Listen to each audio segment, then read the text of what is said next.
you sell off a certain number of shares. So you sell off, let's just say you get all 10,000. You raise $5 million. Mm-hmm. You now take that $5 million and you start buying what with it?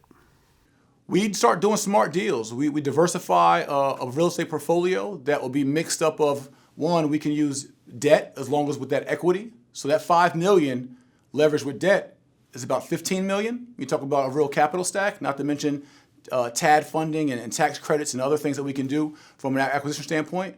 We are currently a signature away from a historical property in Atlanta, Georgia on Sweet Auburn. It's actually the old YMCA, Butler Street YMCA, where Dr. Martin Luther King and Ralph David Abernathy and other leaders started the civil rights movement. We're going to be redeveloping that property and turning it into a blues lounge and some other floors that are going to have some social kind of impactful companies. So that's one development project. It's over 80,000 square feet of real estate we're going to be developing in downtown Atlanta. It's going to come with a parking garage as well. So for those who ever parked in a parking deck and wish you could own one day, here's your opportunity. We're looking also at agriculture and farmland. We're looking at a 100-acre cannabis farm out in Cali. We are looking at some warehousing for cryptocurrency mining. We have blocks of houses in Newark, New Jersey, Baltimore, Maryland, Detroit, and Chicago that we're looking at, working with local city mayors and councilmen and women. So we have a plethora of inventory and real estate deals. We also are very versed within our organization in tax lien certificates and tax lien sales. And so we have some of our investments will be more aggressive and more innovative, but to balance that out, as you know, good diversification, we'll have some investments that'll be your 20% ROI investments at tax liens, hoping that we score on some properties. Apartment complexes are another big thing that I'm into, owning multifamily units, apartment complexes, student housing. So we'll take part in all these type of investments, just using good fiduciary responsibility to make good investments. Okay, so you're going to go out and buy different types of properties with the money that's raised. I missed one. So one of our key focuses, historical focuses, is we are town shopping.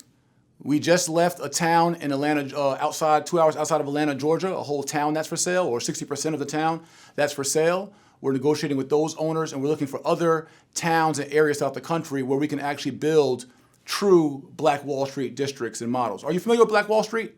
I am. The community in Tulsa, Oklahoma? Yeah, I mean, it got burned down at the end, right? Yeah, so June 1st of 1921, it was bombed and massacred. That's why we're launching on June 1st of 2018 to revitalize it and to use this vehicle as a way to actually realize that as Africans and Americans, Black people, to see what it's like when we have our own little Italy and our own Greek towns and our own, little Mexico's little Koreatown. So we literally are going to utilize this fund. That's why it's called Tulsa. I didn't name it after me, as most of my companies are. I named it after Tulsa, Oklahoma, the Black Wall Street community, because it's symbolic of what we can do together when we pull our dollars together. So we will build a Black Wall Street with this fund. That is a fact, God willing. Okay. So you're going to take the money that's raised, and you're going to buy various types of properties. Correct. And then from there, it's going to bring in rental income. Certain ones might be sold if you could sell them for a nice profit. Correct. Which could be in turn used to buy something else, and et cetera, et cetera, et cetera. So you turn this into a running business based on what you raise with the IPO. Yes, as well. I mean, it's already a running business, and it will continue to thrive as a business based on the IPO and the raise. We'll lend money. My goal. I don't want to be the developer, the investor. My goal is to be the plug. My goal is to be the vehicle, the platform for us. So if you are a developer or investor in a local city and you have a great deal, a great project, but you can't go to the bank and get $3 million, can't get $1.5 million, but you got a sound project where you have inherited land from your family, you want to figure out how to develop it, you need capital.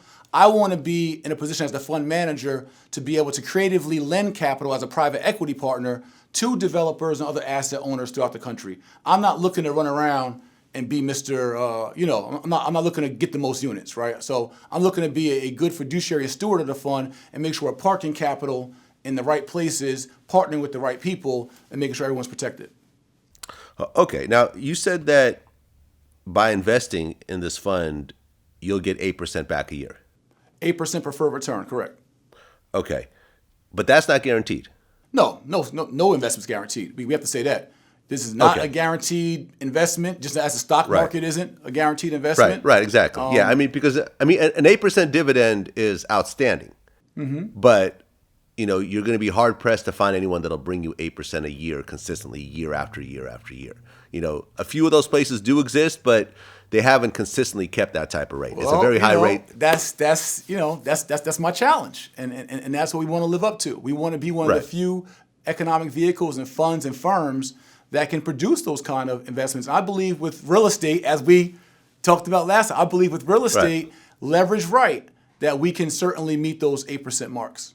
I believe so. Now, with this fund, when you invest in it, you technically own a piece of the real estate that's purchased. Correct. Within that fund, but you don't actually have the tax advantages of owning actual real estate. Yeah, there's not going to be the pass through, the same type of like cost segregation and other pass through that you would get from traditionally just owning it. So that is one component of it. Correct. Right, and essentially it's like a REIT. It's kind of a you're technically selling stocks at this point, right? It's shares. Yep, it's shares of a company, shares. and the company owns assets, and you own a piece of those assets. Exactly. Now, if you decide to sell, because if you buy a REIT and you say, okay, an hour later you change your mind, you could put it back on the market and sell it instantly. If it's on a major exchange like the NASDAQ or the New York Stock Exchange. But when you buy a share of Tulsa, if you buy 10 shares of Tulsa and you want to sell 5 of them, or you want to sell all of them, how quickly can you do that? It's going to be a process. If you want to try to sell Tulsa shares, you can do it amongst your network to family or friends or to others. That's probably the easiest way to do it. We have a 1-year lockup on the fund, and then we pay dividends after the 1 year, quarterly.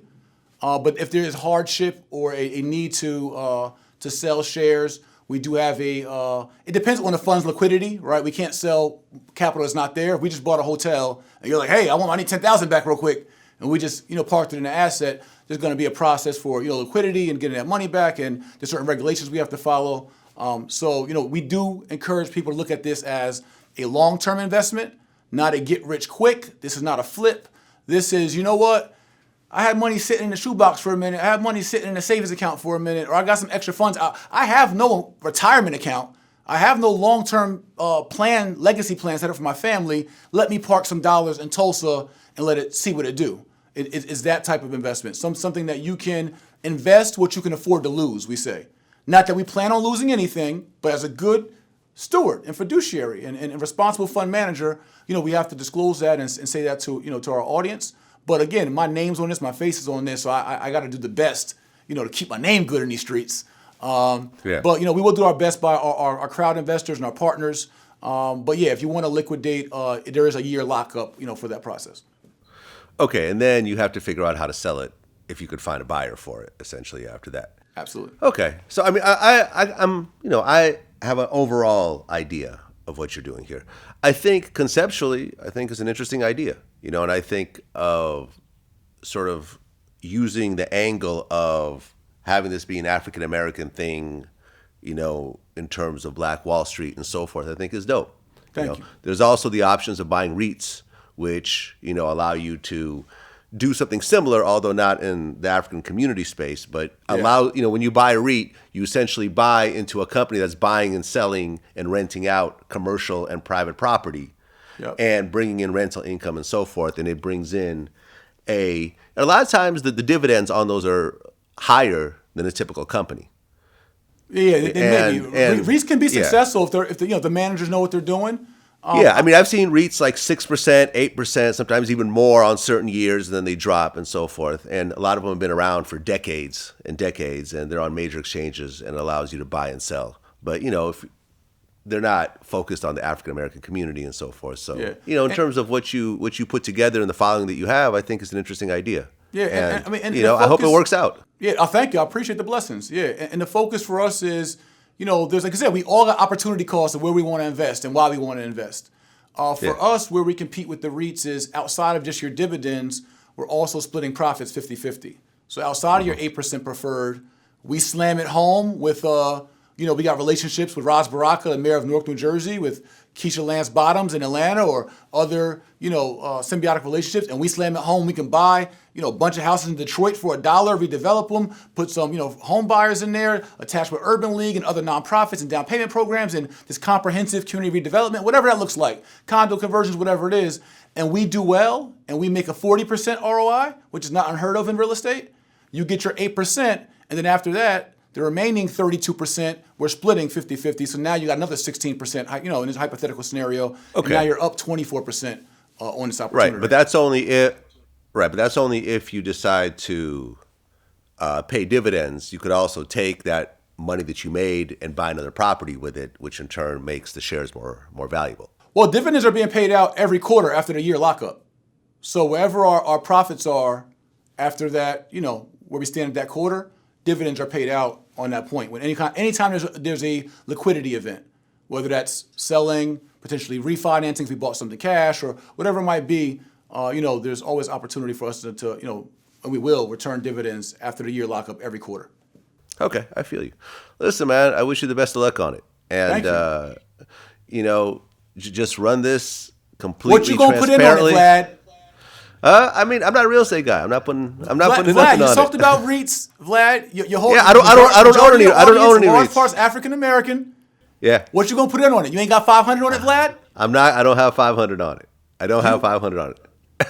Vlad, you don't have 500 to see what it do with all those questions, with the clarity and disclosure of the fund. You don't have a spare 500, the minimum investment to support the fund. Nope. I'm not a real estate guy. That's not what I invest in. Okay. And I also don't believe in putting in small amounts into investing. If I put into an investment, it's like a big percentage of my portfolio, or else I don't really bother. But that's just my style. Everyone got different styles. Hey, listen, you are entitled to your style. You are the king of your dominion. We Yeah, would man, appreciate I'm your just- support, though. I would tell you that. We would appreciate your Well, support. I'm actually giving you my support right now with You millions are. of people. That is a fact. Done. I'll put your 500 up for you. Okay, there you go. You can put 500 in my name. I'll take that. And listen, if we crush it first year, we meet over 12% returns. I'm not even saying 8. If we meet over 12% returns over first year, then I want to come back and I want some support outside of your platform. Well, we could talk then. All right. We can talk then. I'll take my $500 shares for now, and we'll go. I'll put them in my pocket. See what it does. All right, cool. I appreciate you. Okay. I do.